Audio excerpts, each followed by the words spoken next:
Yes. Okay. All right, we're going to go ahead and start. I think everybody's got their phones off. I want to welcome everybody tonight. We've got a lot of new faces, and I was a little worried about 2 o'clock when we started having hail and severe thunderstorms and a lot of rain. I almost thought about calling it off, and then Thad called and said something about what time you're going to be here, and I thought, well, maybe it'll pass over. Luckily it did, and it dropped about 40 degrees too. So anyway, but glad to see the turnout that we do have tonight in spite of the weather. And if you've never been to one of these, we always have good turnouts. They're a lot of fun. You learn a lot of interesting parish history. You get to eat a lot of good food, and of course enjoy Carlton's expertise in the wine department over there, but we just have a good time. It's just a lot of friends, family, and something to do in Minden on Monday night. There's not a whole lot to do in Minden on a Monday night, so yeah. This is our 42nd speaker since 2007. This is our 46th museum event since 2007. And those other events, of course, are our September fundraiser galas that we have here. And of course, we have one more speaker for this year, and that's going to be Sheriff Centel. And we are going to push that one back a week, so that's going to be May 19th. Instead of the regular week that it falls on. A lot of people had some different things going on, including myself. So we are pushing that one a little further back. So you will be getting a card in the mail soon on that, and you'll see your Facebook updates and your email blasts and all that. I also want to apologize. I know some of you may have gotten several email blasts like back to back.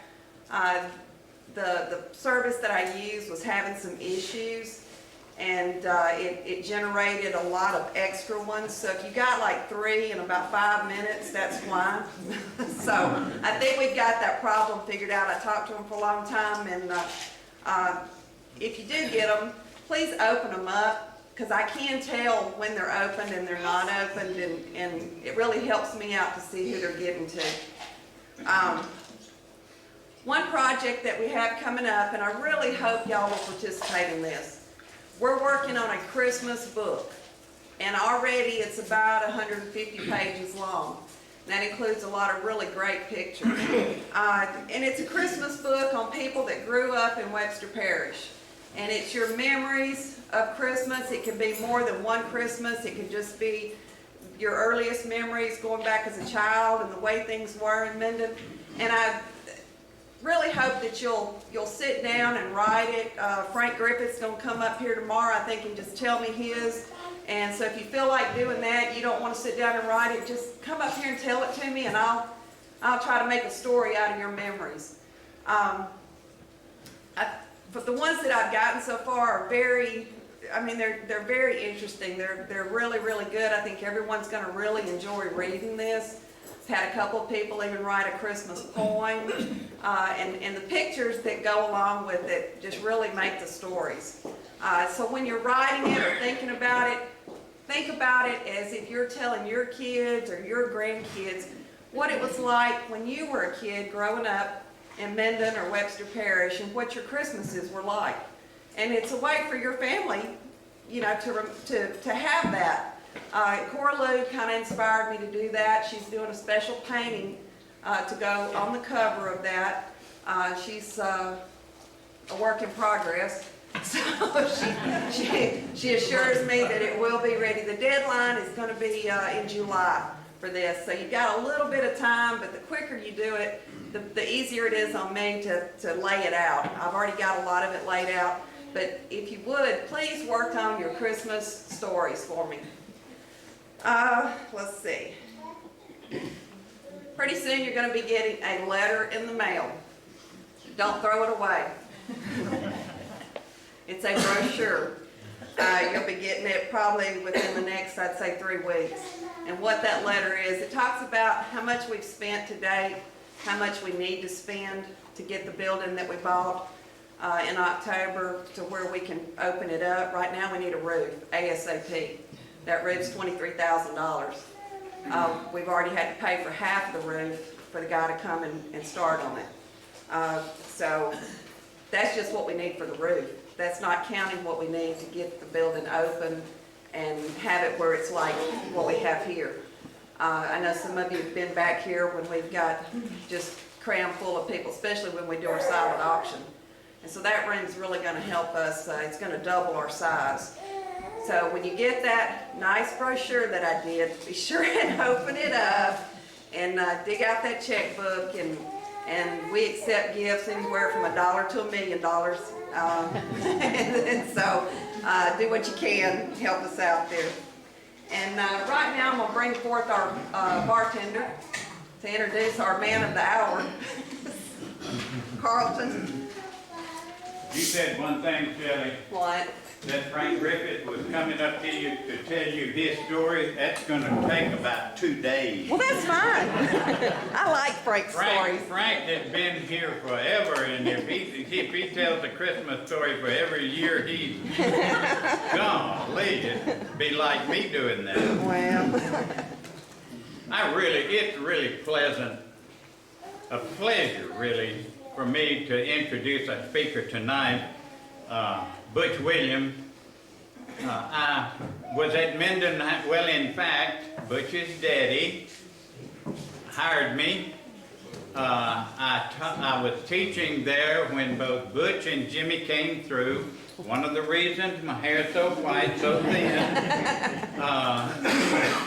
And I think, I'm not sure, I'm not going into a long introduction, but I do not know of any other father-son team as superintendent in Webster Parish. I do not believe one exists. I am not sure in North Louisiana if one exists, sort of like John Adams and John Quincy Adams as president. But anyway, Butch, both Butch and his daddy were superintendents. Jimmy told me the most interesting thing. When I asked him what his grandfather's name was, it was Walter Smart Williams. Samuel Smart. Samuel Smart Williams, and he said he was a doctor and he was the only Smart Williams. Anyway, without any further introduction, my former student and really longtime friend, Butch Williams.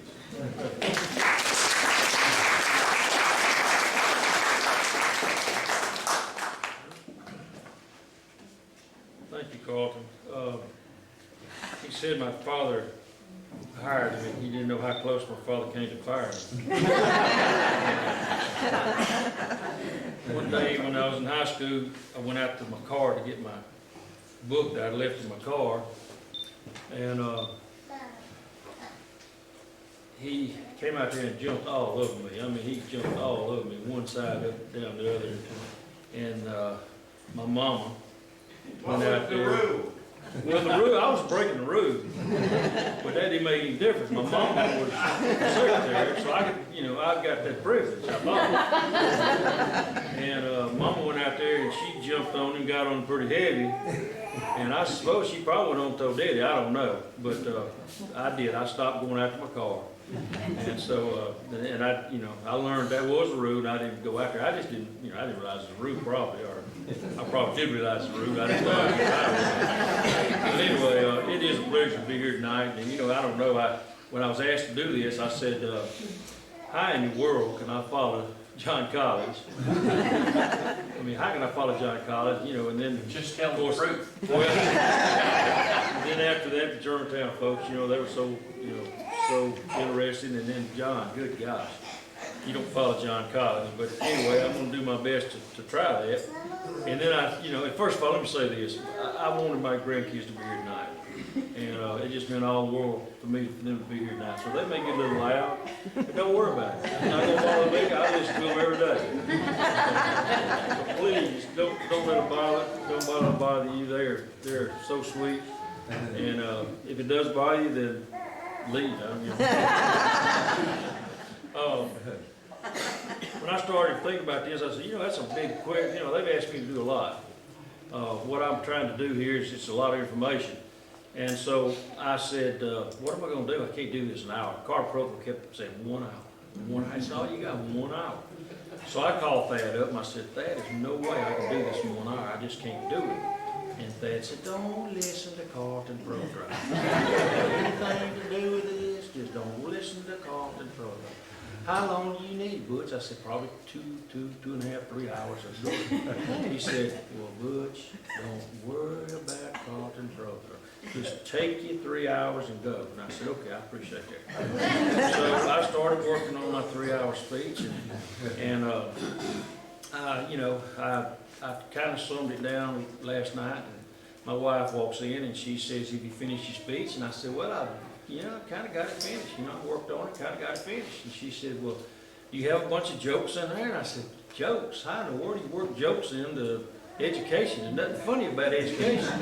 I said, especially these days, there's not a bit of funny things about education. She said, well, these people don't want to sit here and listen about education all this time. I said, they want to listen to a bunch of jokes. And I said, well, how in the world am I going to laugh about education? How are they going to laugh about education? And she said, well, I don't know, but you don't want to stand up here and talk about education for 2 hours, 3 hours. And I said, well, I'm going to do my best, but I don't really know a bunch of jokes, so I don't know any jokes to tell. So just bear back, and I'm going to talk about education for 3 hours, so get ready. The first thing I'm going to talk to you about a little bit, though, is my family. And I think that's, to me, that's the most important thing in my life. And I think I have a quite interesting family I love dearly. First, I'm going to start off with my wife. And I tell you what, if it wasn't for her, I wouldn't be here today, I can promise you. Yeah, and all the people don't be know that. I guarantee you. If you see me out in the car, you see her driving me, because I don't drive very well. I can't turn my neck but that far this way, and I can't hardly see when I'm driving. So if you see me driving myself, then you need to probably kind of move in the other direction, because I don't see very well that direction at all. Kai and I've been married, well, in fact, we've been married 65. We've been married 45 years. Been married 45 years, in fact, just recently. And we got married, it was spring training football back in Louisiana Tech. And I don't know where we decided to get married during that time, I don't have a clue, and I wouldn't do it again, because I think we had a practice on Thursday. We ended up getting married, maybe it was Friday, Kai, is that right? She don't remember anything good. Anyway, I think we went and got married on Friday, and we had a wonderful, exciting honeymoon in Vicksburg, Mississippi, and we toured the battlefield. And, it's kind of been like that ever since. We had to go back and practice on Monday, and so it wasn't a real exciting, energetic practice on that Monday, I promise you that. And but anyway, we did celebrate our anniversary much more exciting. We had 5 hamburgers for $5 at Sonic that night. We had our whole family there, so we had a real exciting anniversary the other night. And she was from Mangum. I don't know how many of you know about Mangum. Mangum's a metroplex over. If you go between, you're Delhi, Darling, but you know. If you go from Monroe down to Baton Rouge in that direction, through Winsboro, you'll run through Mangum. It used to have a stoplight, but now you don't even have a stoplight. But it's a wonderful little town there. But I tell you what, like I said, what if Kai, Karen's a real name, but Kai's a nickname, and that's what everybody calls him. My oldest son was not able to be here tonight. He's working in Baton Rouge. They were going to come for Easter. They just couldn't make two trips in 1 week. But he's 43 years old now. He was born on September the 10th, 1971, and that's a very special date in our family. That's Daddy's birthday. And he was born September the 10th. And, what else could we call Trey but Wayne the third? I was Wayne the second. I was junior. He was third. I hated the name Wayne. So I was Butch all my life. They said that when I was born, I kicked the doctor in the mouth, and he called me Butch. you know, that's supposed to be some kind of mean guy, so that's what I got my name. And, actually what happened, Kyle was laying up there in labor. She'd been there all day in labor. And, Daddy had to go to Baton Rouge that night.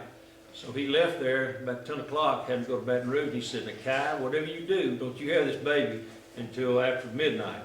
And Dr. Kimberly kept saying, "No, we have to have this, we're trying to get this baby, put her in labor, you know, trying to have that baby." And so, finally, they called me in. I was scared to death. It was my first child. I didn't know what was going on. And Dr. Kimberly called me in and said, "Look, we got problems." And I was, you know, of course, scared to death. And ended up having, Trey was being stubborn as usual, and he was having some problems, and ended up having to do cesarean on him, but they waited till after midnight, so he won on that day. He's now, he worked in politics there for a long time, and he decided that wasn't exactly what he wanted to do.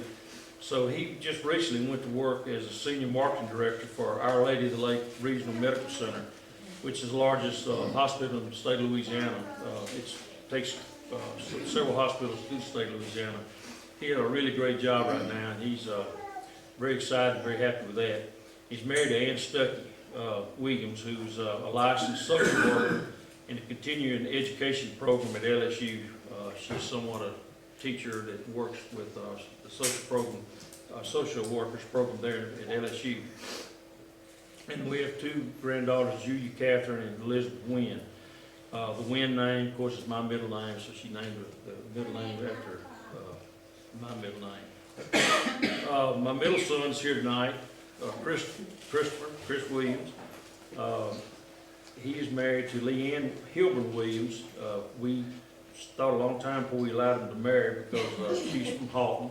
And she went to Northeast, and that was a double whammy as far as we were concerned. And she's a teacher at Jones. We have two granddaughters, Ella Marlowe, which the Marlowe is my wife's middle name, our maiden name, and Marley Ann. And Marley Ann's right there. Marley, I know your name. You'll see that we use all our kids are named have our family name involved in it. And so then we have our youngest son here tonight too, Gregory Kyle Williams. The Kyle, of course, came from Kai. And the Gregory, that's kind of a unique name where we got Gregory from. We started trying to figure out a name for him, and we said, well, you know, we're going to try to find somebody that we can name him after, that a student that we've not ever had, you know, we think of a good kid. And we got to thinking, and we finally found one we think of that we hadn't had any problems with, so we ended up naming him, actually it was two kids we named him after, and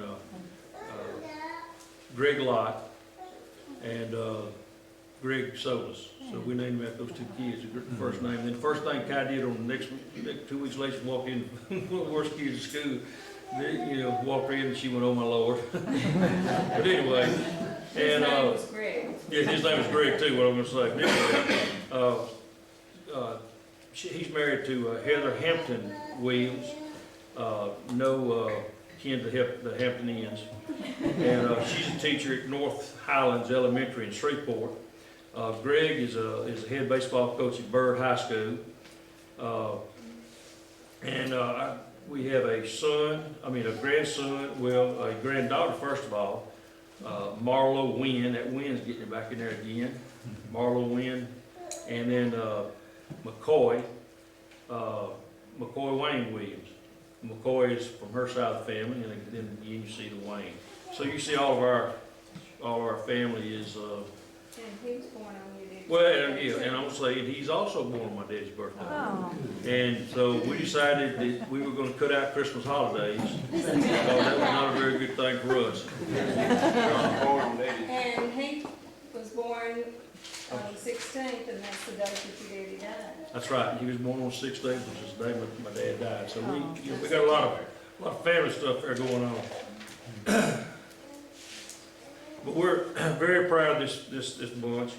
I can say without any, anything that those young men, those three boys, have never ever cost me any problem whatsoever. I never had to go bail them out of jail. I never had to go pick them up anywhere, you know, they really, it never caused me any problem whatsoever, and I'm very proud of that. Chris one? No, no, that's time. My son mailed this to me today, and I thought this was quite interesting. I did not know this myself. This goes back to also the education part of it, where it's how we became educators, I guess.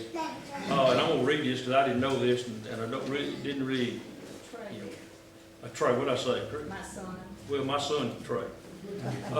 The Williams arrived in Louisiana around 1860. John Wesley Williams, my great-great-grandfather, was married to Martha Stanley. Martha's brother was Major Stanley, the first superintendent of schools in Walton County, Florida. Major Pingree, he was named after them. And we knew we were kin to Major Pingree. We always knew that, and we always, you know, knew that we were kin to Major.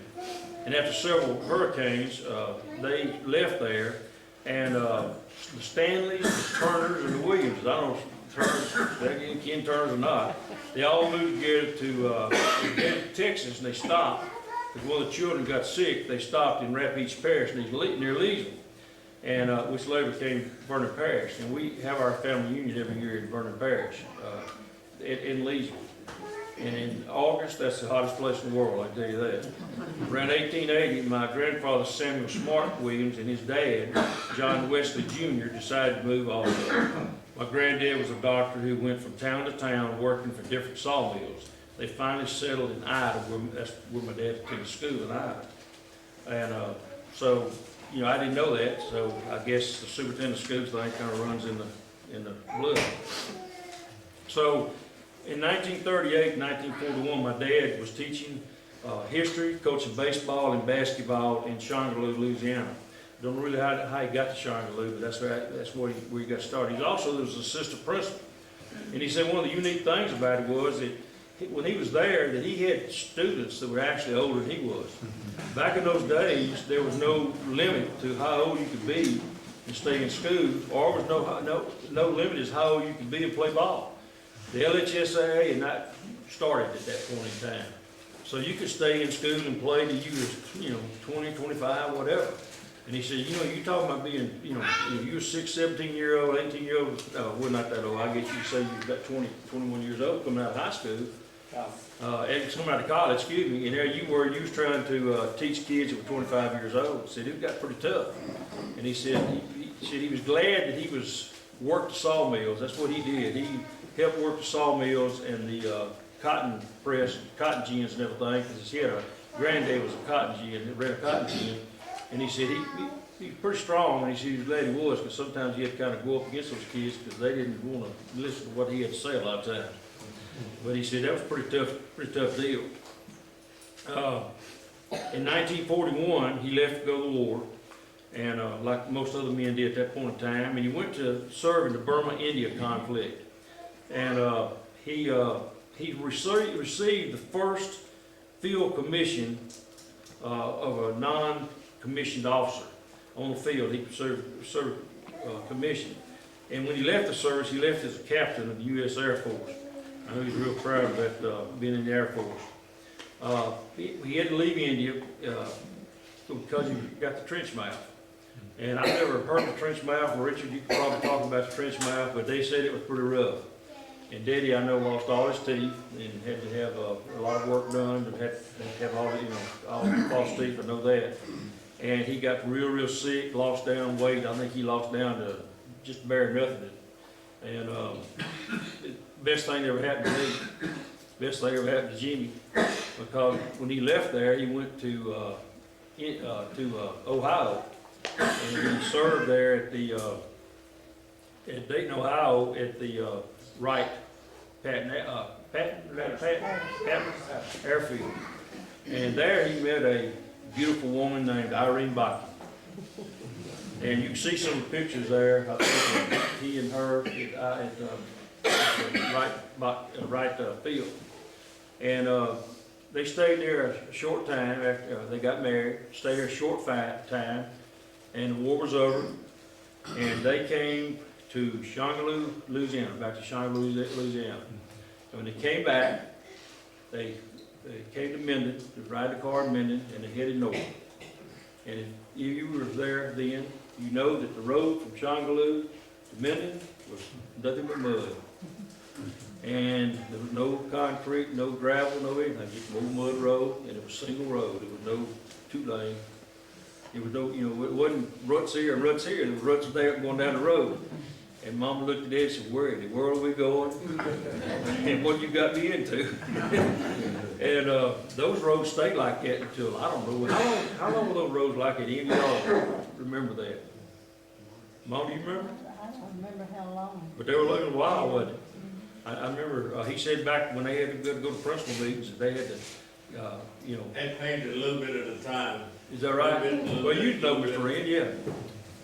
But he said that, he just knew that when you met somebody, that you just had to play chicken with them and hope that you could get the, you know, the rut. But it was not good. But he said, he talked to me a time to him about those roads and how bad they were. And so anyway, he came back as the head, as principal there, and served as principal there till 1949. And in 1949, he came back down to Minden, and he served as principal of Eastside Elementary. And Eastside Elementary is now, of course, Richardson. And he opened that school. There was a brand new school there. He opened that school at Richardson Elementary. And in 1952, he traded principalships with Mr. J.L. Cathcart. You remember Mr. Cathcart?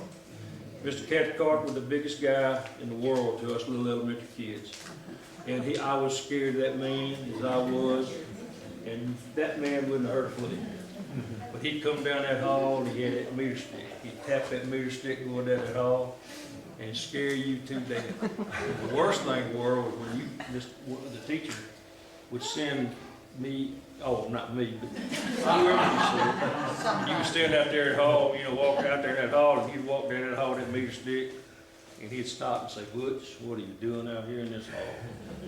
He said about half as fast. "Butch, what are you doing out here in this hall?" I said, "Mr. Cathcart, I don't know." He was scared.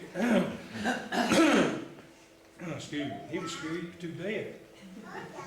And like I said, he wouldn't hurt a flea.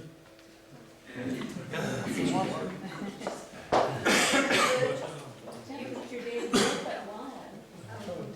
Hey, Butch, Yeah. when I came in the third grade from Harris, they told me that Mr. Cathcart had an electric hat. Oh, yeah. So you talked about fear.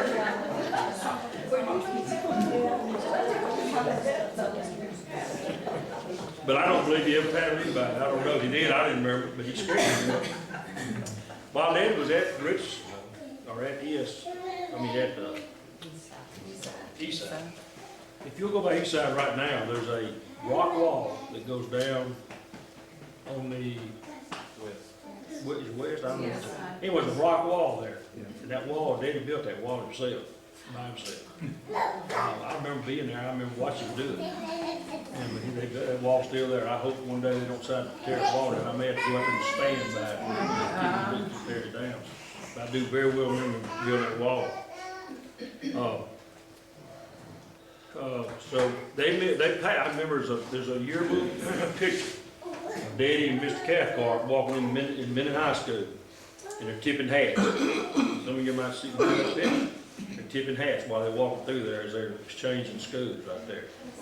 And so Daddy went to Minden High School in 1952, and he stayed there until 1961. And I tell you what, he loved that school. He loved Minden High School. I don't know how many times he told me that was a mistake of his life when he left there. And he said he had the very best staff that any principal could ever want to have. He said, I had the best students that any principal would ever want to have. if you ever read any material back on anything, you'll see that his students ranked in the top 98% of all the students in the United States on assessment tests. And what that means is only 2% of the students in the United States scored higher than the Minden High School students did on English and English language arts and math in the United States. Now, think about that. That's pretty darn. I could start naming teachers. I mean, I just, unbelievable, the teachers that we were during that time. And he was pretty tough in the recruited teachers. He wanted the very best for those students. He had the very best coaches of any school in the United States. You go back and think about coaches like George Doherty and Sam Harper and Pat Nation and Cleve Strong. Like I said, just ignore it. You could know. Yeah, wait a minute. I don't know. I forgot something. I forgot my brother. He's not hard to forget. And Suzanne, and the most important, my mother. Let me tell you something. I'll get back to these other places. This is the most important thing. Let me tell you something. That lady right there, you didn't mess up around her. And still is to this day. You don't mess up around her. She's 93 years old. She still carries her firewood up the steps if you let her. And she still does everything she does. If you let her, she'll do it. And but I remember the three things, things that I'm sorry, I just got this. I'm so sorry. My mom and dad taught me that there's several things you didn't do. And I appreciate this so much to this day. You didn't steal. And I never stole anything. When I meet my creator, I can tell him, I never stole anything. Because they taught me better. They taught me, wasn't mine, don't take it. Because it's not yours. I wish a lot more parents would have taught a lot more kids that. We would have a whole lot better society. You don't lie, because if you lie, you just steal it. And that's something I just don't do those things because I don't believe in it. Because my parents told me better. And I didn't do that. And my daddy tried to teach me not to be disrespectful. And one day, I made that bad mistake of being disrespectful. And I said something, I was in college.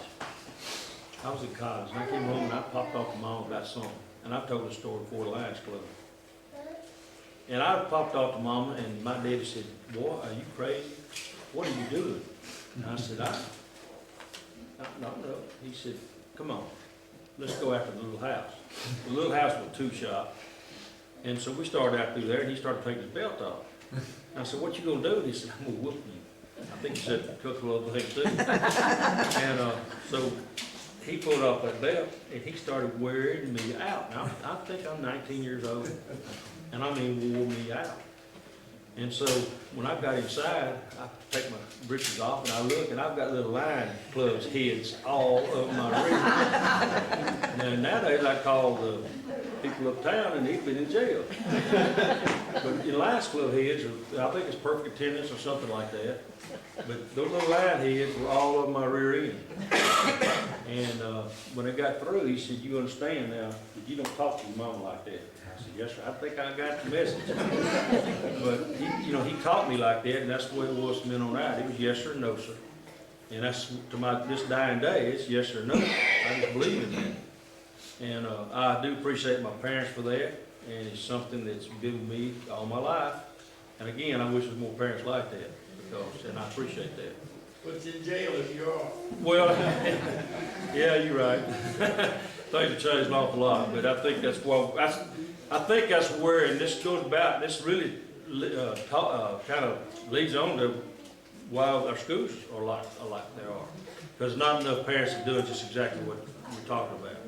That's out of it's not a school problem, y'all. It's a family problem. This happened, this is home, this is where it's not happening. It's not, you can blame schools all you want to, but that's not a school problem. It's happening at home, and home's not taking care of this business.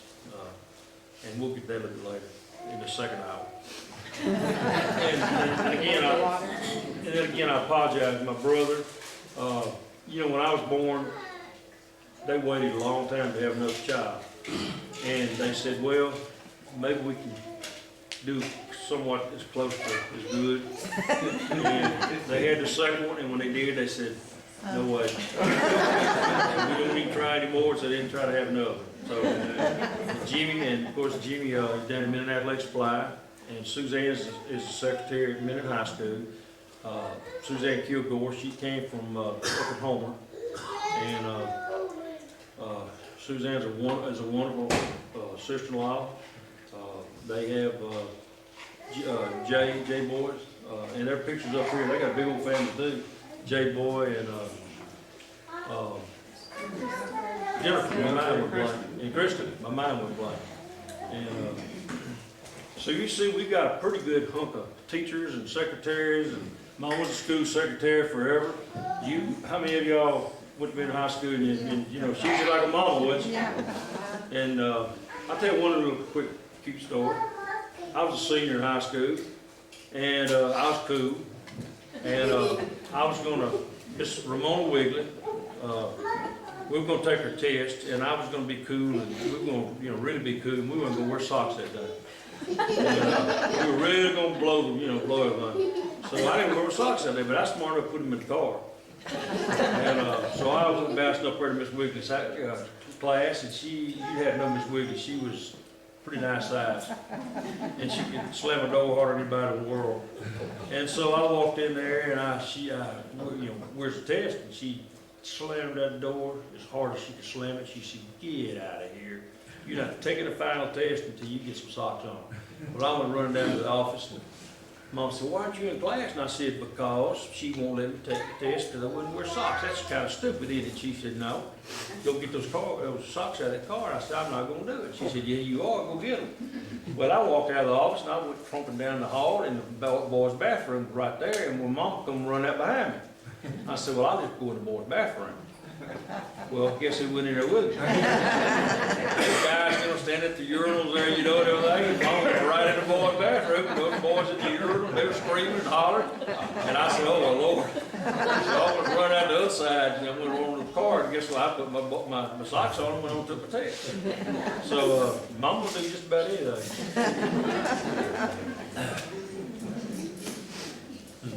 So where were we at now? We were at, okay. You didn't say Jimmy's mayor. Oh yeah, Jimmy's the mayor of Sibley, Louisiana. So we have politicians in the family. We got, but how many? Yeah, Jimmy, and vice president or something. LMA. In your region, yeah, in your region. So if you've got a problem, you live close to Sibley, call him. I was a smart one, I didn't get it in. That's right, you are. So anyway, like I said, Coach Doherty, Coach Harper, Pat Nation, Cleve Strong, you know, we were known as the home of champions back in those years. 56, 57, you know, 58, 59, back in those times. They had, like in 55, I think it was football, basketball, swimming, track, and then I think we got beat one run in baseball. Yeah, Sports Illustrated had a big article back. I think it's 55. Am I right about that? 55 and like 56, 57. It was just a big mass bunch of state championships back in those days. So, you know, not only they were great academically, they were great athletically. You know, I was just a kid those days. But boy, I tell you what, I remember just like it was yesterday. I remember you guys that played on those teams just like it was yesterday. And it was kind of unique. I used to go down with Daddy. Back in those days, I used to go meet in Alexandria and flip the coin to see who was going to be the home team. It wasn't a home and visitor thing. And I used to go down there, and Daddy was known as a guy that just won all the flips. We played a lot of home games back in those days. And so I was sitting over there in the motel, just kind of sitting off the side, and I'll never forget, we were going to play, and I forgot what game it was. We was going to play one of the big games. It was the state championship. And I was just standing over the side, and they fixed the flip, and this guy said, no, you're not going to flip the coin this time. I said, you win every time. I said, let's get that little boy over there to flip. And I was sitting there, and I said, okay. And I went over there, and he called. He was going to call coin. So they flipped, and I called heads. And he flipped his head, and I looked at Dad. I said, Dad, I knew just what to call. That's a true story. True story. So anyway, So then in 1967, he went to be the assistant superintendent of instruction and federal funds at the school board office. And this is a true story. I'll never forget. I was at the house one day, and I guess it's like yesterday. And Dr. Milton Richardson came to his home, at our home, and you know, back in those days, the school board members were not paid. And I think that's where we all went wrong, when they quit being paid. Because I think they were better school board members. I think they were, you know, members that cared what went on. And anyway, I'm not gonna get into that. But he came to Daddy's house, and we were sitting there. I was sitting there in the room next door, and I heard him kind of fussing, and I said, "Dog, I don't like Daddy and Dr. Milton. They were best friends, you know. They were good friends. He'd been our doctor for years." And he left, and what's going on here? Daddy didn't talk much, and I could tell he was kind of upset. And a few days later, I found out that Daddy was leaving Minden High School and going to the school board office. And so it's not like it is now. Now you have to go through a process, and it's court order and all that kind of stuff. And it's not like it is now. Back in those days, they just told you what you're going to do, you went on. And couldn't find out, they told him he was going to have to go to the school board office. And he told me 100 times, he said, I just don't want to do that. I want to stay with those students. I love that school. I love those students. I love it. And if you knew Daddy, he loved the students at Minden High School. He still talked about it to his death. He just loved Minden High School and the students and teachers there. And he, you know, I think he would have loved to stay there till forever. But anyway, he went on out there, and then in 1971, he became the superintendent and retired in 1978. Well, guess what happened in 1970? The federal court order of Blaine Gilbert versus Board of Education occurred. So that's what he fought for the time he was in Webster Parish as superintendent, is that court order. And I can tell you that took it off of him right there. That was a tough deal. And the time that I was at the school board office, the time that Richard was at the school board office, the time that Jerry was at the school board office, the time anybody was there as superintendent, we fought that the whole time we were there. That was a pain in the rear, that right there was. So that pretty much sums up Daddy's time as superintendent. And I can tell you this, anybody that's a superintendent of schools, I don't care who he is, that's tough. It's no job. You know, everybody say, well, and I, you know, when I was a teacher, I used to think, what in the world does the principal do sitting up there all day long? And then I got to be principal, and I thought, oh my gosh. Now what does the superintendent do all day long? And then I got up there, and I realized, you know, it's a never-ending just calls, people coming in and problems. And I always figured when you got to be superintendent, whenever the problem got to you, it had been screwed up so much before it got to you that it's hard to handle. And it's an extremely tough job. It really is. Just somebody asked me one day, said, how long were you superintendent? I said, well, I was superintendent 7 years, but they're like dog years, so I was really 49 years. So it is true. It really is true. It's an extremely tough job, and it took a lot out of me. And I'm sure it took a lot out of Richard. It takes a lot out of anybody that gets that job. And but anyway, so back in 1947, after going down that muddy road, coming back to Minden, I was in Miss Nelson's kindergarten. If anybody have ever seen, and some of you were in Miss Nelson's kindergarten, I see Richard smiling back there. You know, You was born in 47. I was born in 47, I'm sorry. I was born in 47. I was a war baby. I was a war baby. You know, that's my title. I was a war baby. I'm sorry. But anyway, 51, I'm sorry. 51, I became Miss Nelson's kindergarten person, because they didn't have kindergarten back in those days. And if you've been to Miss Nelson's kindergarten, these people nowadays worry about 1 to 15, 1 to 20, 1 to 25. Miss Nelson had 50. And it was no help. And if you've ever seen the Miss Nelson's kindergarten pictures of the plays she put on, she had, I don't know how she did it, but we had 50 or so people in her kindergarten plays. And how in the world she taught 50 people in those classrooms, I don't have a clue. She taught kindergarten in 1930. Did she really? I went to it. She must have been real old when she taught us, but I mean, I don't know how she did it, y'all, but did she have any help when with y'all? No, she didn't have any help. No. And look, in recess, we climbed the tallest tree in the yard. I mean, it might be 40 foot tall. We just get out there and climb the tree. She didn't have any help out there. And we'd fall down the tree, you know, nobody said anything. You know, we just going home, set our arms and going home. Nobody sued anybody or anything like that. It just was fun. But those doggone plays were unbelievable. I mean, it wasn't just a play. It was it was something. And man, I worked myself up from a bluebird to a lamb to a king. I got to be king one year. And you know, it's kind of like those of you that went to Harper, and you know, you worked your kindergarten, you worked your way up and then up to. I had all the suits. By the time all my kids got through there, I started store where you sold used uniforms. I had every uniform in that place because they had that same thing every year.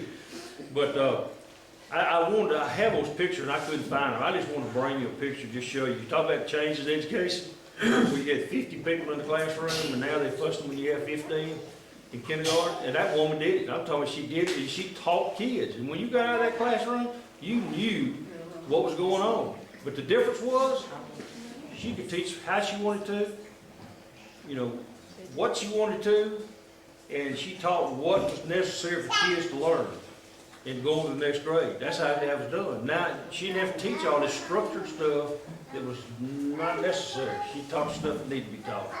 And if you talked too much, you had to sit under the piano. She had to teach under the piano, that's right, that's what you had to do. Because I remember I sat under, I knew everything about the underneath of the piano.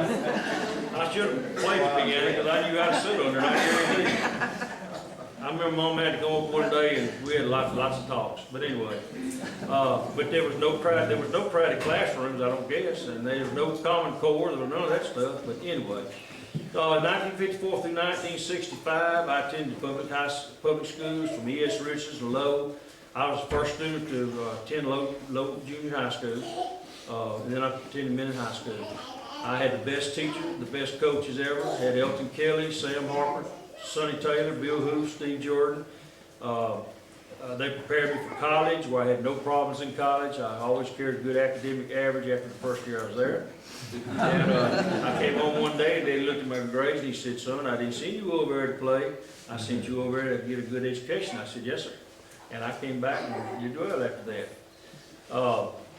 Academically, we had a great academic program there at that time. You know, we had good teachers. We had teachers we didn't mess around. You know, Mr. Morgan was our principal, and we didn't mess around. We had a good time. We had a lot of extra activities going on. We had a lot of good programs going on, after school programs. We had a good athletic program. We won state championship in 1963. We're 14-0. Ms. Haynes, I know you remember that. I do. Freddie Lynn was the quarterback of that group. We won state championship in track in 64. We won state championship in track in 65. So, you know, we just had good programs going on in Minden. Minden's a great town. I'm gonna tell you something, there ain't no place like Minden. If I had a place, I don't think there's any place in the United States, if they told me, said you could go move there tomorrow, I'd move any place. I never forget my wife, and this is a true story. We met, and we got married, or started to get married. We wasn't even married at the time. And she was in fashion merchandising. And, you know, she had all brand new going off and making a whole lot of money somewhere. And I said, Kai, what are you going you know, we're fixing to get married, and there's no place for fashion merchandising in Minden, I don't think. And she said, well, no, what do you mean Minden? And I said, well, I'm going back to Minden. I said, that's where I'm going to be. And I said, I don't think I'm going to move anywhere else. And she said, well, I don't know. And I said, well, are you going to marry me? And she said, yeah. And I said, well, then you need to change your major. And I said, I'm going to be in Minden. She said, well, okay. So she changed her major to education, and she taught and retired at Minden High School. After she taught 10 years at Sibley, and whenever I got moved down there, I had to fire her and move to Minden. So that's another happy story, or unhappy story. So Anyway, after I graduated from Minden High School, I went to, I got a football scholarship at Louisiana Tech, and I went to Louisiana Tech and majored in, well, actually, I majored in business. My mama told me, she said, I will support you in anything you do, as long as you don't get a degree in education. And she honestly told me that. She won't admit that, she did. She said, your daddy and I never had anything, as long as we were, we never had any money. And we, lived in a little house over there, and she said, well, I'll not support you if you go in education. And I said, okay, so I went over to be a big businessman. I was gonna make all this money in business. Started to be a dentist, but I heard Rich was gonna be a dentist, and I knew I couldn't fight him. So I decided just to be a big businessman. And I got over there in the first semester, I hated it. Second semester, I hated it even worse. And third semester, I was taking an accounting test, and I went over there, and Mr. Larry Armstrong, my teacher, and I went over there and I told him, I said, I'll tell you what, if it won't hurt your feelings, I'm gonna drop this test in this garbage can, and I'm gonna get out of here. He said, it won't hurt my feelings. He graded the test before, and it didn't hurt his feelings. So I never could figure out which one went on each of those sides. So anyway, I went to Coach I, and I told him, he was sitting there one day, I said, you gotta get me an ad drop. He said, well, it's a week late. And I said, you gotta get me on ad drop or I'm going home. He said, let me make a phone call. So he made a phone call, and he got me in ad drop, and so I got in education. Had a teacher over there that was my botany teacher, and he convinced me I need to be a science teacher, and that's what I always wanted to be. And he got me an ad drop, and that's kind of what happened. And I played football at Tech, and all conference tackle. We won the Mid-East regionals. They didn't have the national championship in small college at the time. Tech was a small college school at the time. And we won the Mid-East regionals in '68 and runner-up in '69. Now, many people can say that they kept Terry Bradshaw's arms warm in a bowl game. It was about 20 degrees over there at Murfreesboro. And I would come to the huddle, raise my arms up, he'd put his hands up, and I'd close them. And I did that. That's my claim to fame. If I didn't do anything else, I kept Terry's hands warm in the Brandon Russell game, and that's how he got to be in the pros, that ball game. If I hadn't been there, he probably wouldn't make the pros. He'd probably been out here, selling tires somewhere, so anyway, now many people could say that he did that, and then Phil Robinson, I used to fish with Phil Robinson. Right there on the same team. Fish with Phil Robinson one week, go out and hold Jordan, who can say that? How many people in this world can say they did both of those things? I'll tell you one thing, people say, well, tell me, who is the best quarterback? Terry Bradshaw, Phil Robinson. I said, well, I'm going to tell you right now, Terry Bradshaw was the best quarterback. He had the best arm. But Phil Robinson is the best marketer. I can tell you that right now. Because Terry's gone bankrupt several businesses. He didn't make it in that business, but he sure made it in the passing business. Okay, so I taught biology and chemistry at Minden High School. I left and I went to Minden High School. I was so glad that I was able to get a job at Minden High School, because that was my dream job, of course. And from 1970 to 75, I taught biology and chemistry at Minden High School. I coached football and some basketball, and I was head baseball coach at Minden High School, and won state championship there in 1972. And Jimmy played on that ball team. Bless his heart. He said that he ran more than anybody else on that team. Well, if you hadn't made all them mistakes, I wouldn't have run you. Pat Wood was your favorite. And finally, well, I like Pat more than I did you too. He even went to Mom and cried to Mom. And Mom said, would you not run him so much? I got out of education for 2 years. Had a kind of experience that made me a little upset. Me and I got out for a couple of years, and actually kind of helped build up a store, Minden Athletic. And then one day I was at the store, and Jerry Locke came in. He said, man, I'm looking for a chemistry and a biology teacher. You happen to know somebody like that? And I said, yeah, I know somebody like that. Why? And he said, well, I'm looking for one at Sibley High School. I said, I think you got your man. And so I went down there and I taught for 2 years, from 78 to 79. And then assistant principal in Minden High School job came up, and I thought, God, just as sure as the world, Cleve Strong's gonna call me and ask me to apply for that job. And I said, oh, I hope he don't do that, because I really want to stay at Sibley. I really like that job. And I wasn't coaching or anything, but I just enjoyed that job so much. Now, me and Cleve went back a long way. He's one of the person I respect so much. I had played Little League ball from the time I was 6 years old for him. He wasn't supposed to play till he was 8, but he got me in there when I was 6. And I played for him, forever, I guess. I played all the way through high school for him. I loved the man to death. I was scared to death of him. I mean, if you ever played for him, you're scared of him. But I played for him, and I loved him to death, and I worked for him, there at Minden High School for 5 years. I respected him so much. I was a fishing partner, one of his fishing partners. We were fishing all the time together, helped him sink brush stops. But I really want to stay at Sibley. I enjoyed it so much. And sure enough, that phone call came. He said, hey, why come you didn't apply for that Minden job? I said, what Minden job? Boy, you know that job's open. I said, well, Mr. Strong, he said, boy, you get up there and apply for that job tomorrow. I said, yes, sir, I'll be up there. So I did. I applied for the job, got it. And that's another one of the toughest jobs in the world, in the high school system, principal in Webster, assistant principal at the time. Matt Martin had the job at Webster. He got the job at Webster, and I got the job at Minden. And every day at about 5 o'clock, that's when our day ended. We'd meet at Minden Athletic, and I'd bend over, he'd kick me, and he'd bend over, and I'd kick him. Because we both knew we done got into something. But about, shortly after that, the Sibley job came open. And I ended up going to apply for that job. The Sibley High School principal job came open, and I applied for it. And ended up going back there in '79, and I stayed there to 2002, which was actually about 23 years. So all in all, I was at Sibley for 25 years, at Sibley/Lakeside for 25 years. And I have to say, because I love my years at Minden, but I have to say that if you want to talk about best years of your life, I love that just as much as anything. But those are some of the best kids you'll ever see down there at Lakeside. And we had some great teachers there at Lakeside. I just had so many good experiences there that I can't even start. While I was there,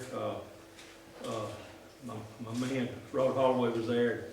One day I called him in. We only had like basketball and baseball. That was all we had there. And I called him in one day and I said, Robert, we really need to put track in. I said, we got some talented kids here that just can't play basketball, and they really need to get something else going. I said, let's put track in. He said, man, that sounds like a good idea. He was a counselor. He said, who's going to coach it? And I said, me and you. He said, whoa, wait a minute. And so anyway, me and him coached track. We put track in and coached track. And head Gary Haynes was my physics teacher there. And we did, and we had a great track team. We really did. First day I had a kid came in, and I looked at him and I said, my gosh, that kid looks like he's 25 years old. I said, but he could throw the heck out of that shot put. And I thought shot put in high school, so I knew a little bit about the shot and distance. And I threw both of them in high school. But I said, first day was after, I said, now anybody that's not 19 years old, that's 19 years old, anybody's 19 years old, you need to raise your hand, 'cause you're too old to play, you can't play. He said, so I had a couple there raise their hand. I said, y'all need to leave, need to go on. This kid didn't raise his hand. I thought, man, gosh, this kid was good. And so about a week later, I said, that boy's throwing it too far. I said, I just don't believe he's within age. And so I called him over and I said, son, I said, are you 19 years old? And he said, no, sir.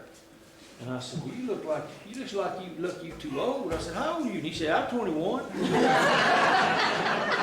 said, well, man, you too old, son. He said, no, son. Well, yeah, but you said 19. I said, okay. So Robert and I, we went to the state meeting. And before we didn't have any money, me and Robert, we was financing ourselves. The school had no money, so we was financing things ourselves. And so we load up and we go down there and we all loaded in. We were in the milk truck that day, or we in my car? Okay, the bread truck, not the milk truck. Robert had no money to call the bread truck. We usually didn't get there when we went in the bread truck. We usually broke down somewhere. But anyway, we were in Kai was in it with us. We were in the van, and I told Robert, I said, Robert, we gotta have something these kids to eat.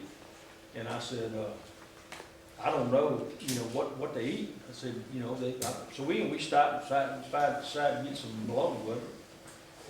Some bologna. So we made a whole bunch of bologna sandwiches. Here we were at 12:30 at night at that place, and we were making bologna sandwiches. And I looked at Rob and I said, boy, our master's degree really paid off. We were making bologna sandwiches at 12:30 at night with a bunch of kids. The next day, these kids had never been anywhere. You know, they hadn't been anywhere before. And the next day, we had those sandwiches in there, and they was just going over and just grabbing sandwiches and eating them, and half of them didn't get a sandwich, and half of them made 3 or 4. But we had some real successful track teams down there. And a few years later, I said, you know, we need to put football in. We've not had those kids, we got some good looking kids, I think, to play football. And so the big problem was we didn't have a football coach. So I went to Gary Haynes, and I said, Gary, we need to play football. And he said, that's a good idea. Who you playing on coach? And I said, you. He said, oh, wait a minute. Well, anyway, we started doing a little practice there, kind of getting ready for football. So me and Don Nation went out there one day, and we were going to help him kind of work a little bit. And the second day, after first practice, he said, y'all mind wearing long pants? And I said, why? He said, those kids are looking at y'all's legs and thinking, my God, if this is what's going to happen, we need to quit. Right before I have a knee surgery. How I walk over. My legs were shaped out like this. And Nation looked like a polio victim. So, anyway, get off on the speech a little bit. But anyway, those were the best years of my life. We had so much fun. We had a great staff, great faculty. You know, I was fortunate to work with Don Stahl for years, and he, of course, was in Hall of Fame and won so many basketball games, and we just had a great time. Is that my warning to say? Is that my 3 hours? Is that it? Now, that ends up the part about the family part, and I just there's one picture I do want to show you. I would like for you to come out and look at these pictures, because this is one of the ones when Dad taught up at Shongaloo, he coached these girls. One of the ones over here is Faye Musuem, I know that. And I don't know. Is Dr. Hines' mother. Dr. Hines' mother's one with the ball. There's a lot of girls on there from around the Minden area. And here's a picture of Mom and Dad, I think right after they got married, maybe. And of course, here's where you might remember looking more like this. Here's my total family, except my 2 little granddaughters, or grandkids with Greg. We fixed to get a grandson and granddaughter, and we fixed to get a new one on here. And here's Gina's picture. A new picture. A new picture. What I say, new grandson? Well, a new one. Well, that'll be okay. Hey, she said no. Okay. This picture right here is one I think means the most to me. This is a picture of my dad. This was over in the old building, Minden High School, and this was a picture here with me stepping into Daddy's shoes. He's taking his shoes off, and this is a picture of me in his shoes. And this was in the Grig, and I remember the picture. I remember taking the picture. And of course, my kids all say that my ears, I never grew into my ears. And I got some pretty good sized ears. Still have them. I didn't lose them. But anyway, and the picture in the Grig says, future principal 2000 something is in the Grig. I forgot what year the Grig was in, but I remember seeing it in there. But this has always meant a lot to me. Of course, I never was a principal in Minden High School, but of course I became principal somewhere down the line. But I don't know how old I was in that picture. But like I said, I never grew into those ears. Now, the rest of this is pretty short. I could go into and speak a week about education, what's happened, what's gone wrong. But I'm going to sum this up pretty shortly because, and Richard could probably, I think, relay me in pretty much what I've got to say as to why things have gone sour. There's the federal level. Every time a president changes or Senate gets a different minority or majority, they come up with a different type of education system or a different kind of education program. You know, back several years ago, we'd come up with a No Child Left Behind program. And of course, at that point in time, everything about education changed. and it's been like that for years. It's been like that for years. Every time there's a new president, or in fact, Obama kind of kept that No Child Left Behind with some changes. There's quite a few years they didn't change it. They didn't reauthorize it or whatever. They just kind of kept what was going on. But they kind of branch off in different directions. And every time they change the system like that, then everything changes. I mean, everything just, it just changes everything. So it just takes you in another different direction. And whenever you have to change direction, folks, it just makes everything crazy. You change textbooks, you change change all your workbooks, you change all your thinking about how you teach different methods, and it messes teachers completely up. And that's got to stop. We're going to have to come up with some kind of a system and stay with that system. And I don't know how it's going to happen, because I don't think we'll get the federal government to decide this is the best way to do it, and let's do it. We thought we had it one time, but I don't think we'll ever do that. And we've got to quit cutting the education funding at the federal level.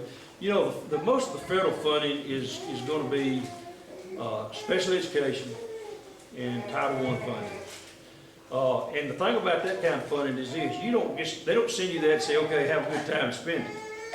All that money is earmarked. Your special ed funding is earmarked. We have no discretion among how we spend that money. They tell you how to spend every penny of that money. Your Title I money, they tell you how to spend every penny of that money. And all that money that they give you is spent on children that are, special education type children or low income children. And I mean, it's good money. Don't get me wrong. It's good money. We need that money. We need to have low income kids that are way behind other kids that need to be, have a little push. But we need that money, because those kids will never catch up if we don't use it. But we need a little more discretion as to how we can spend it to better deal with those kids. They have it's just like this. You got to spend it this way, or we'll take it back. And sometimes we have to spend it ways we don't really need to spend it. It'd be a lot better if we could spend it ways that we know works better. Okay, so as far as the federal level goes, if they just quit cutting education, and just leave it, give us more money and quit cutting it, it'd be a whole lot better off. As far as state funds go, same thing. Stop cutting our educational funding. How many times have you heard the state government say, well, we're not cutting education. We don't cut education. That's a lie. That is a bold-faced lie. They tell you they're not cutting it, because they are cutting it big time. What they're doing is they say one thing, but they're going around the corner and doing it in a different way. And one day it's going to catch up with them. And also, they need to quit cutting college funding every year. As long as they cut college funding, they're doing just, they're hurting just as much. Because those colleges are not, they're not operating correctly, and they're not operating doing what they need to be doing, then it's hurting, K-12 education just as much. So those two things have to stop. Now, people say, well, what happened? Okay, back when I was superintendent, I'm going to back up a little bit when I was superintendent. What I looked at and what I saw was this. Between that year that I started worrying about it, if you noticed a lot of stuff in the paper, and I said, okay, we got to do something. We can't just continue to do what we're doing right now. And the other parishes weren't saying that. And I said, okay, we've got to do something. We've got to start closing some schools. We've got to start making some cuts here. We've got to start making some cuts there. And if we don't do something, we're going to be in deep trouble. I don't know if you remember seeing that or not. Well, what old Butch did is he cut his own throat. Because what I did is I'd come out before anybody else did. And I felt like I had to do that, because if I didn't do it then we were going to be really in trouble a year from then. Well, everybody else waited to let me do it. And then after I came out with it, they all said, oh yeah, we got problems too. But I went ahead and bit the bullet to start with, because we really saw that we had some problems coming. Because what is happening is this.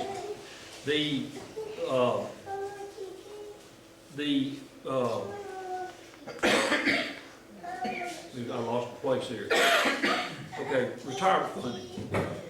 back when I started teaching, and Richard started teaching, and all the other teachers in here started teaching, the person that, the teacher, myself as a teacher, I paid 8% of my salary was paid as retirement benefits.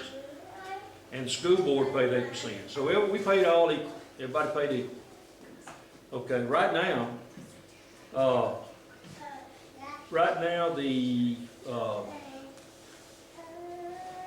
the teacher pays 8%, still pays 8%, and the school board pays 30%. Now you start thinking about 30% of that salary every month. I mean, we pay it, we had to pay it, we had to match it. And that's what has started happening. It started taking place, and it was just killing us. Every month, every year we just had to pick up a little more, a little more, a little more. And that's what's been happening the last few years. And you know, when you take more out each year, and it's cost the state, it's cost the parish. And I was talking to Kevon today a little bit just to see about how much it's been. And it's cost us about $3 million in the last 4 years. Now, $4 million is a lot of money on a budget like ours. And it's just a lot of money. Another thing that's really hurt us a great deal is technology. The state now has said we have to do all testing.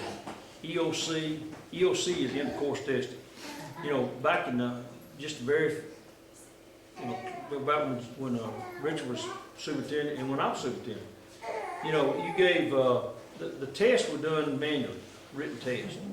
When I say the test, I'm talking about the test to determine whether you moved on to the next grade or not. Now everything, including, all the tests are done by computer. Everything's computerized. So that tells you two things. Number one, you've got to have the capability with hardware, which means you have to have the hardware, the computers themselves, to take the test. Well, these schools they're not structured to have that kind of computers. So what you have to do, you got to go out and buy computers. Those things are not cheap. Okay, you also have to have bandwidth, and the bandwidth is not expensive, not cheap. And those of you that are like me and don't know a whole lot about some of this, the bandwidth you have to buy that will give you enough capability to be able to bring these tests in over the internet to be able to even use them. You could have all the computers in the world. If you didn't have the bandwidth, you couldn't do the test. So that's another thing that hurts you.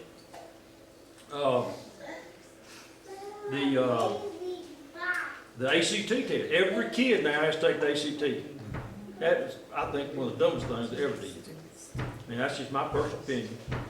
But, you know, there are a lot of kids that will never, ever go to college, don't ever want to go to college, can't go to college. And what happens is, you can have 5 kids that make a 33 or 34 or 35 in the ACT, and you mix John's and Richard's 5 in there, and what in the heck's going to happen to those 35 when you average them in together? Rob was a counselor. That kills your score. And then they send it down to sent to the state. They say, look how dumb these kids are at that school. They're not, I mean, it's terrible. It's terrible. I don't know what in the world they're thinking, other than the fact it's going to show how bad our kids are. That is the only thing the state is trying to do, is show us how bad our kids are. They've been doing it now for I don't know how long, and they found in that way now that it's going to make, I mean, they kept setting this level, we kept going up. Now they found a way they can certainly show it, because there's no way we can make it look good there.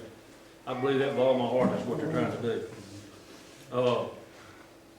On top of that, now, if I'm not mistaken, a lot of the computers that we had now will not be able to handle the, help me with this, because you know what I'm talking about. XP is no longer. The XP now, right, it's no longer, the XP we had in our computer will no longer handle the computers, right? So now all the ones that we had, the good old computers we had now, are no good. So we have to replace all them now. So I don't know what we're going to do.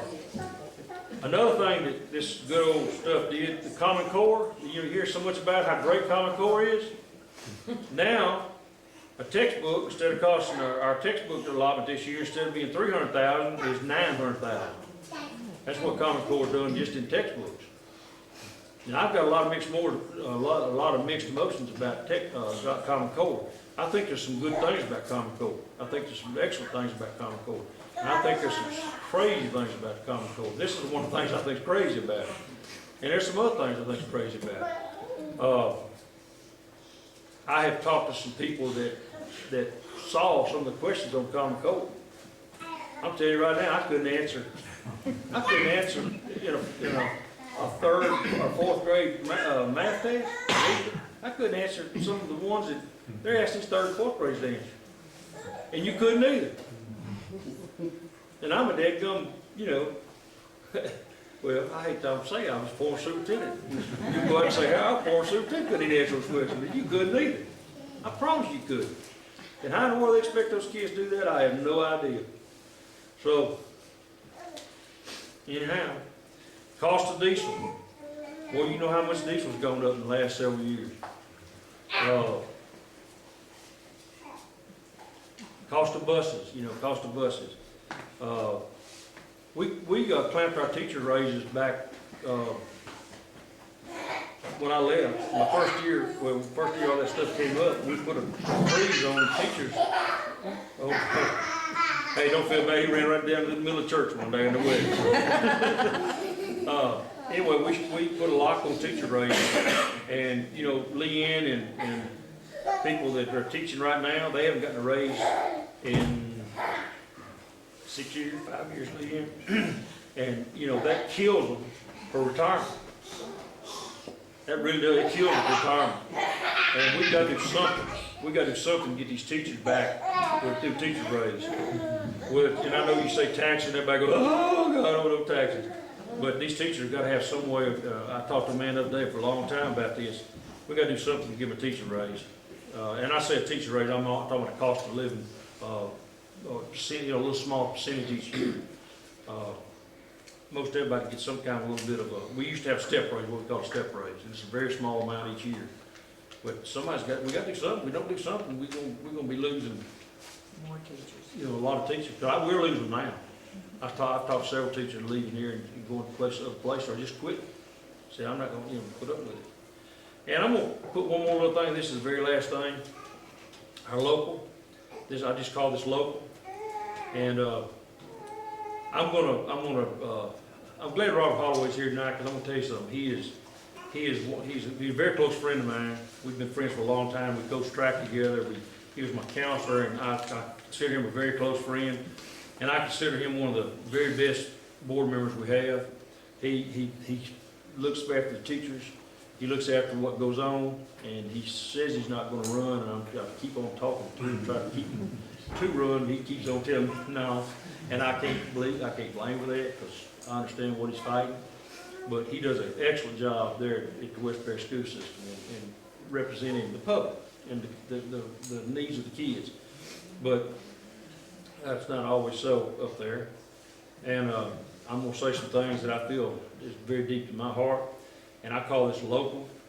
And I'm going to just say that the school board needs to let the superintendent and their supervisors do the job that they were hired to do. They need to quit trying to run the schools in their district and let the people that know a little bit more about what's going on do that. They need to leave politics out of run the school systems. They don't need to let outsiders influence what they're doing. They need to depend on educators to make educational decisions. And parents, whenever you consult with teachers, and most of you are about above that level now, you're mainly grandparents, but parents, when you consult teachers, you need to consult teachers when you have a problem. And don't go to the principal, don't go to the superintendent. Whenever I was a superintendent, I had a parent call me about a problem that was going on in the classroom. I would never talk to that parent until I said, you need to call that teacher first, because I don't know what's going on. If I talk to you about that, I'd be foolish. And I wouldn't want you to call the principal first, because you'd be foolish to be talking to those people, because they don't know what's happening. You need to call that teacher first, try to work it out with the teacher, and then from that point, if the teacher can't help you, then you go to the principal. If the principal can't help you, then you call me. But don't go to above the teacher's head to start with. And I think everything will work out great. I think the most fun of anything that I used to have when I was a principal is getting excuses in the morning. And Carlton can verify that. And, you know, you just can't imagine what people write on a piece of paper. And, some of them I can't even say. You know, I had one time that the lady wrote an excuse, and she said, "Would you please excuse Johnny for the last 4 days? He's had a mild case of the diary." D-I-A-R-Y. I think the funniest, it wasn't mine, but Bill Hoop, I think had the funniest one of everything I've ever seen. I don't know, I guess I can say this, but my wife said I could, but it's her fault if not. Not just kidding. We had one time, Bill Hoop had one time and said that, that the boy had been absent from school for several days, and said that, "Would you please excuse him from school?" He said, "Would you please excuse Johnny from school? This week he had a rising between his legs." And I always thought that was the best one I ever heard. And you know, there's always, they don't think, one of them said that, "Please excuse him for Friday, he had gone to Bastard, Louisiana." You know, they never know what they're saying. They don't have a clue what they write. I had a young man one time that his mama came in there and she said, I called her and I said, "Ma'am, Johnny is just," I said, "I'm worried about the boy." He was a young Afro-American boy, and I said, "I'm worried about him." I said, he's getting this gray look. I said, just turning gray. And I said, "What's wrong with him?" She said, "Oh, Mr. Williams," she said, "You just don't understand. Johnny's been through a lot." And I said, "Well, yes, ma'am, I know that, and I'm trying to find out what might he be going through that would make him turn gray like that." I said, "You'll stand there and talk to a pole half the day some days." And I said, what has made him turn gray?" She said, "Well," I said, you know, he's been going through a lot." And I said, "Yes, ma'am, tell me what he's been going through." She said, "Well, ever since they cut his right tentacle out, he ain't been right. He ain't been right." I said, "Yes, ma'am, I wouldn't be right either." But anyway, it's just funny. It's the best business in the world to be in a lot of days, and it's the worst business to be in a lot of days. But I really have enjoyed it. I wouldn't trade it for anything in the world. The job of education. I would have traded a few of my superintendent days for some days, but I really have enjoyed it. I've enjoyed every, you know, I guess I know I wouldn't have done anything else. I really wouldn't. And I do appreciate being here tonight. Is there anybody that has any questions? Oh, Richard. Oh, no, Richard. Yes. You have a lot of equipment in the educational system, and sometimes it doesn't always function as it should. Yeah. Sometimes it ages out. What about the seating you sometimes have in your offices? What? Well, one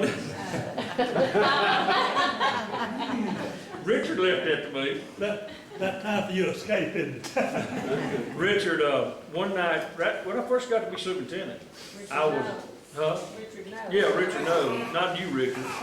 One night when I first got to be superintendent, I was in a big hurry, and of course, you know my back don't work real well, and my legs don't work real well, and I had dropped something on the floor underneath my desk, and so anyway, I fell, and when I fell, I reached to get something, and when I did, this old chair that Richard left me flipped, and flipped me under my desk, and the chair flipped up under me, and it caught me under my desk, and I couldn't get out from under my desk.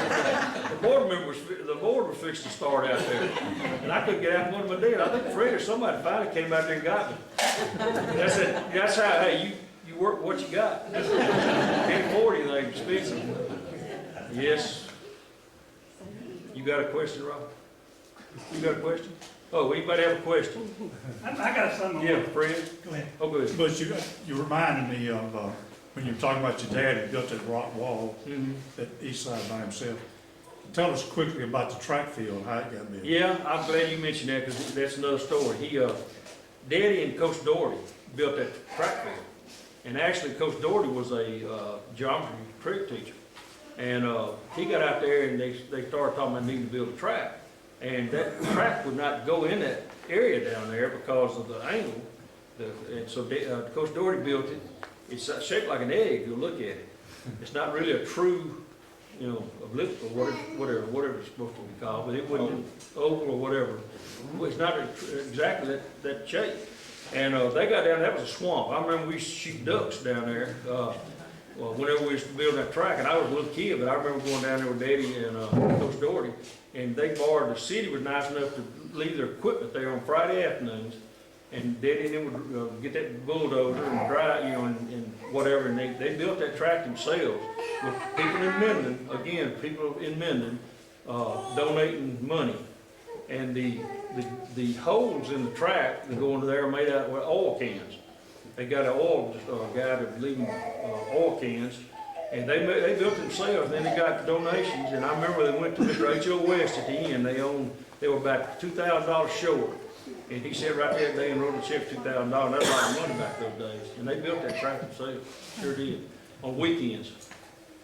Just like when you won state and had to go to playoffs and there was no money. Right, when I was coaching baseball.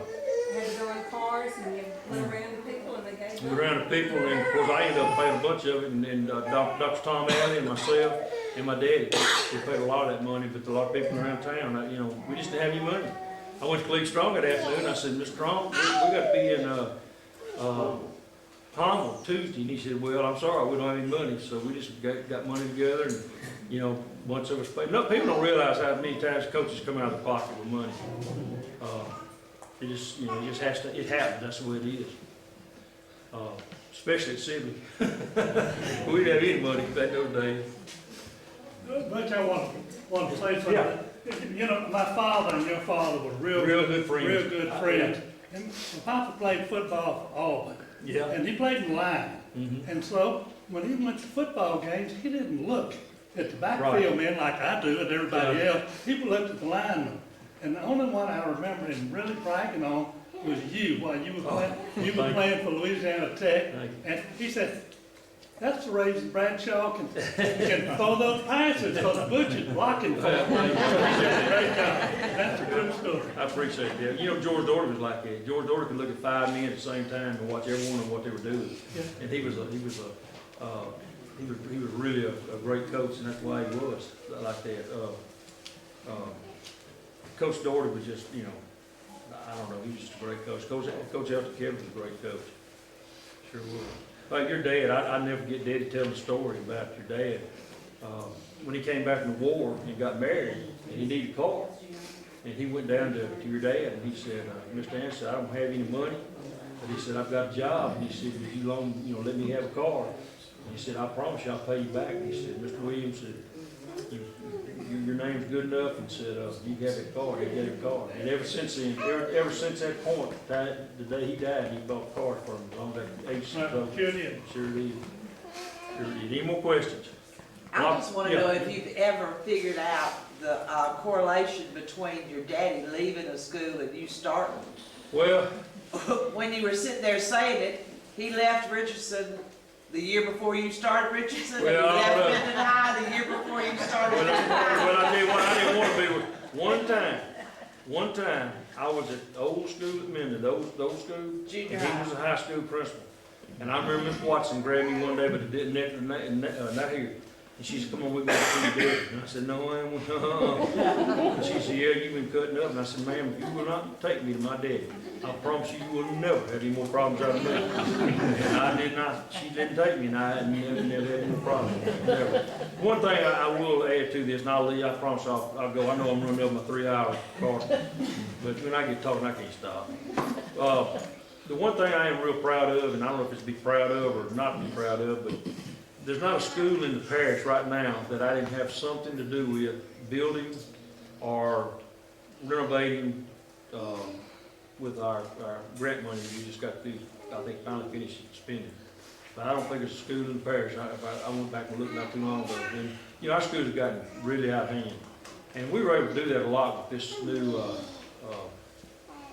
mine's gone blank. I try to forget all I can. It's a federal grant that allows us to use a lot of our maintenance money instead of QC money, that they allow us to spend our money up front and not have to wait till the things get wore out before you can use them.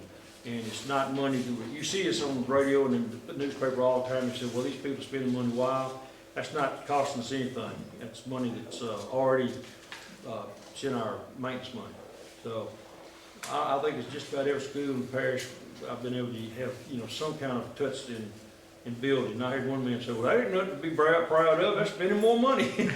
I said, well, we have to keep our schools updated. If we don't keep our schools updated, we'll be up like we were, and just have a bunch of old rundown schools. So we're proud of that. Thank you very much. Thank you.